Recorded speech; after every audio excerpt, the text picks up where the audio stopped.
Hello, good morning. Welcome back to my YouTube channel. কেমন আছেন সবাই? আশা করব সবাই খুব ভালো আছেন। আজকে একটা রেসিপি ভিডিও দিচ্ছি, কেমন লাগবে দেখে জানাবেন অবশ্যই কিন্তু।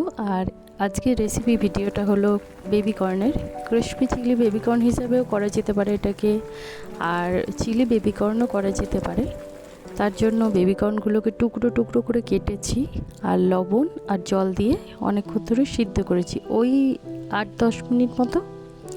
সিদ্ধ করার পর বেবিকর্নগুলোতে একটু কর্নফ্লাওয়ার, একটু ময়দা, আদা রসুন বাটা, একটু লবণ আর একটু তেল দিয়ে মেখে ভেজে নিচ্ছি। গরম তেলের মধ্যে এটাকে ভেজে নিতে হবে। ভেজে নেওয়ার পর এই বেবিকর্নগুলোকে সুন্দর মতো তুলে রাখতে হবে। একটা ডিমও দেওয়া যেতে পারে মাখানোর সময়। ডিম দেওয়া যেতে পারে কি, আমি ডিম দিয়েছি কিন্তু আমি বলতে ভুলে গেছিলাম। যাই হোক, ডিমও দিয়ে ভালো করে মেখে ভেজে রেখেছি এক ধারে। এরপর ওই বেবিকর্ন ভাজার তেলের মধ্যেই আমি দিয়েছি একটু রসুন কুচি, একটু আদা বাটাও দেওয়া যেতে পারে, আদা কুচিও দেওয়া যেতে পারে। একটু আদা কুচি আর রসুন কুচি দিয়েছি আমি এতে। এরপর কিছু কুচিয়ে রাখা পেঁয়াজ, ক্যাপসিকাম, বেল পেপার দিতে পারেন। এগুলো দিয়ে একটু হাই ফ্লেমে ভেজে নেব। ভেজে নেওয়ার পর একটা ওই সাইডে সস রেডি করব। টমেটো সস, চিলি সস, একটু ভিনিগার, তারপর একটু শেজওয়ান সসও আমি দিয়েছি। তাতে দারুণ টেস্ট বেড়ে যায়, আরও টেস্ট। ওই সসগুলো দিয়ে একটু চিনি দিয়ে সসগুলোকে রেডি করে রেখেছি। এটা একটু ভেজে নেওয়ার পর ওই সসটাতে অ্যাড করে দেবো। আর এই সসটা অ্যাড করার পরও একটু ভেজে নেবো, কারণ সসের একটা স্মেল থাকে। তার আগে বেবিকর্নগুলোকে ওর মধ্যে একটু দিয়ে দিলাম। বেবিকর্ন তো শক্ত হয়, তো ওই জন্য এই ক্যাপসিকাম, পেঁয়াজ কুচি যেগুলো ভাজছিলাম তার মধ্যে বেবিকর্নটা একটু দিয়ে একটু মিশিয়ে নেব। তারপর সসটা দিয়ে দেবো।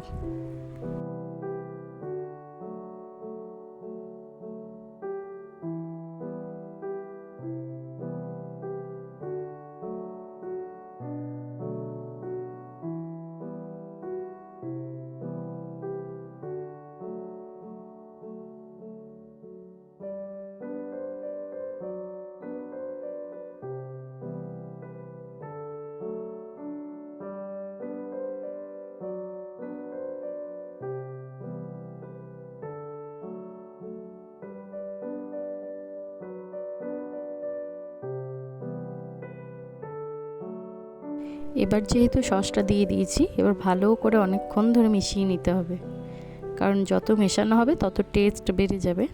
আর সাইডে একটু কর্নফ্লাওয়ার গুলে রেখেছি জলের মধ্যে। আপনারা চাইলে কর্নফ্লাওয়ারটা দিতেও পারেন, নাও দিতে পারেন, এইভাবেও খাওয়া যেতে পারে। এটা ক্রিসপি চিলি বেবিকর্ন হিসাবে খাওয়া যেতে পারে এটাকে এখন।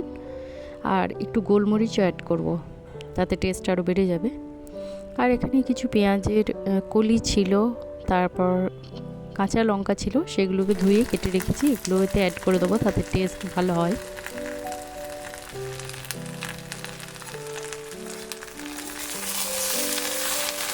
ব্যাস, এই তো সহজ পদ্ধতিতে একটা সুন্দর রান্না হয়ে গেল। এটা শুধু মুখেও খাওয়া যাবে, আবার কোনো কিছুর সাথেও খাওয়া যাবে। এটা খুব হেলদিও হয়, যেহেতু খেতেও ভালো লাগে। আর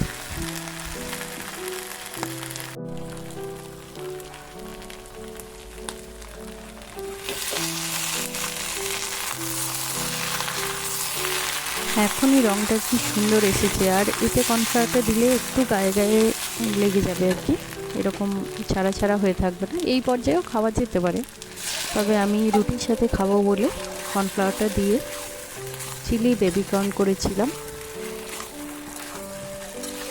আর কেমন লাগলো এই রেসিপিটা অবশ্যই জানাবেন। সবাই পাশে থাকবেন, চ্যানেলটাকে সাবস্ক্রাইব করে দেবেন একটু।